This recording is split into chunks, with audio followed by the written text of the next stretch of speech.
up, everyone? My name is Ashley, and I am so excited to be hanging out with you today. Before we get started, let me ask you a question. Have you ever had to do something alone, but wished that you had someone with you for support? Sometimes we just need a friend or somebody close by for support. I remember the first time I was preparing to go on a mission trip, and I had wanted to go on a mission trip across the world for like 10 years.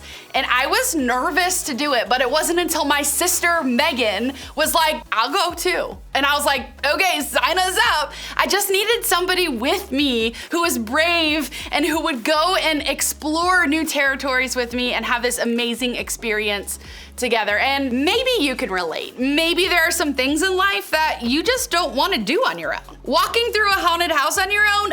No, thank you. Going into the first day of school all by yourself? Not happening. Riding a roller coaster at a theme park without a friend? Not happening. The fact is, there are just some things in life that are better done when they're done together. You know what I mean, right? There's something about having even just one other person by your side that makes you feel better in moments like those. But can we all just be honest here for a minute? For a lot of us, showing up to church is that thing. Walking into a room of other people you might not know very well, learning about God, asking questions, hoping to just try to figure it all out, and trying to be comfortable with other people who are also trying to figure it out. All of that stuff isn't easy to do on our own. In fact, most of this whole faith thing isn't easy to do by ourselves. Well, here's the good news. You don't have to. We created groups to be a place here at church for you to come in, get connected, be yourself, and find a bunch of people who can support you along the way. They're here so that none of us have to do this church or faith thing alone. But while some of us have had experience in groups, others of us haven't yet. Groups are a huge part of what we do here at church, but for a lot of us, they're also something we haven't really thought too much about before. Maybe it's because we already have our friends. We have that group of people we're really close with. We've found our fam at school, or in our neighborhood, or on our team. We don't need our church to try to force us to have more. Or maybe we wonder how we're supposed to fit in with this random group of people. We don't have much in common, so what exactly are we supposed to talk about? How are we supposed to bond? Maybe, if we're completely honest, we'd even admit that some of the people in our group actually get on our nerves. They're not the people we would choose to spend time with outside of church. So why do we have to at church? Maybe it's that we don't trust the people in our group. We see what they post on social media, or we know what they do outside of church. And because of that, it just feels like they're being fake when they're here. Or maybe it's the other way around. Maybe we're the ones who feel judged because of our choices or mistakes. That makes group feel uncomfortable for sure. Maybe it's just a personality thing. It could be that we're shy and that makes group feel kind of scary. Or maybe your grandmother makes you do the whole church thing, so being in group really wasn't your choice. Or maybe you've been coming to church and showing up to group, and honestly, you love your group and you love your leader, but you just haven't thought much about what the point of group even is. Honestly, I could go on and on about how we might feel about group. And really, there are a million things that might make us think we shouldn't even show up or make the effort. There are so many reasons we could look at groups and think, what's the point? Does this matter? Well, let me let you in on a little secret. Your group has the potential to be one of the best things that ever happens to you. And a lot of that actually depends on you. You might be surprised to discover that the Bible actually has something to say about groups. Sure, churches weren't meeting back then the way we are now. There weren't big buildings or live stream youth group services or summer camps or potluck dinners on Wednesday nights. But there were a bunch of people who were dedicated to meeting together. People who believed in and followed Jesus. People who didn't want to do this whole faith thing on their own. There's a book in the Bible called Hebrews, and it was written to some of these people called, you guessed it, the Hebrews. Now, the Hebrew people knew a little something about the idea of church. They had a long history of going to the temple, a place where they could grow closer to God and connect with Him. This was the way they could grow in their faith. It was basically how they did church. But then Jesus came to earth and all of that changed. Suddenly, people didn't need to be in the temple to be close to God. When Jesus came, He created a new way for people to connect with God. In fact, Jesus became the way for people to connect with God. So instead of people having to spend time in the temple to grow in their faith, they could connect with God through Jesus anytime, anywhere. But this was all new to the Hebrew people, and because of that, they probably struggled to understand what the point of this new way of connecting with God looked like. So, the author of Hebrews wrote this to help them. Let us think of ways to motivate one another to acts of love and good works.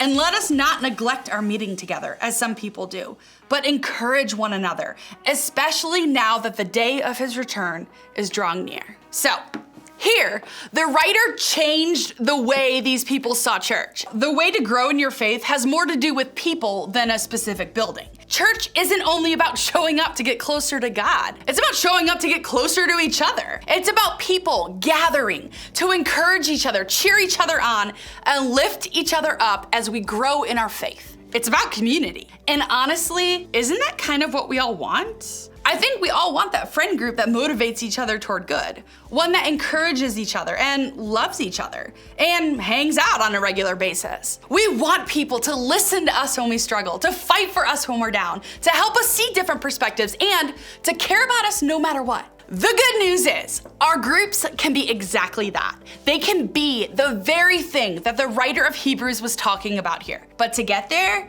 you and I have to be willing to do the work. See, in a world where groups can be either great or not so great, there's one thing you can control to change the way your group works. You.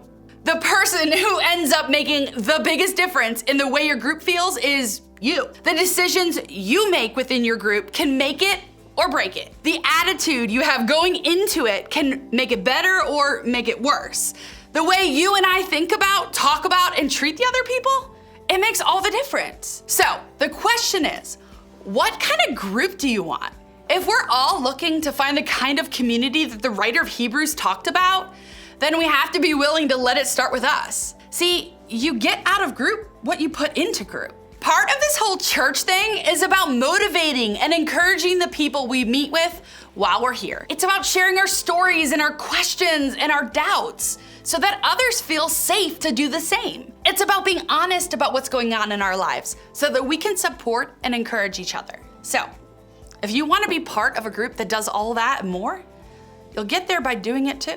Group isn't about who's the smartest, coolest, funniest, or most popular. It's about building lasting, long-term relationships that make a positive difference in our lives and in our faith. And here at church, we create the space for you to build those relationships in groups. The best part, you also get a built-in guide to be an example for how to motivate and encourage the group. That's your group leader. Let them get to know you. They're there to support you, encourage you, and love you. They can show you how to put more into your group so that you get the most out of it. Because remember, you get out of group what you put into group. If we get out of group what we put into group, then how can we make sure we're doing our part to put in the best possible effort? Well, I think it starts with 3 things. First, showing up. Commit to giving it a chance and being open to what could happen. Even if your only goal in group at first is simply to show up week after week, keep doing it. Show up at church. Show up at the same hour with the same group every week. Show up by participating in the group text. Show up when someone in your group needs you to.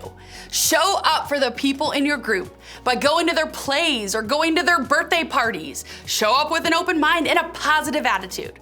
Put that in week after week, and I promise you, your outlook on your group will begin to change. Second, being trustworthy.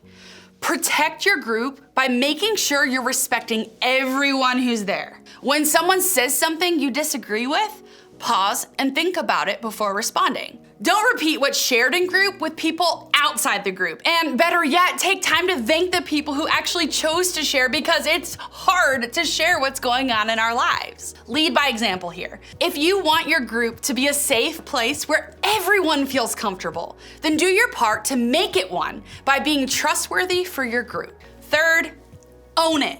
You have ownership in your group. If you get out of group what you put into group, then you have to own your part. You have to be willing to make some of the things you want to happen actually happen in your group. If you want people to share more, start sharing. If you want people to feel included, then make the first step to include them. Send the text, join the conversation, welcome anyone who's new or hasn't been around for a while. Be willing to talk things out when you need to. Remember, this is your group, so own it. Put your all into making this the best group possible. Here's my hope for all of us today. That we'll commit to showing up to groups with a new perspective. That we'll look at group as a space to not only grow closer to God, but to grow closer to each other. That we'll commit to putting our best selves into our group so that we all can walk away feeling closer, stronger, and more connected. Remember, you get out of group what you put into group.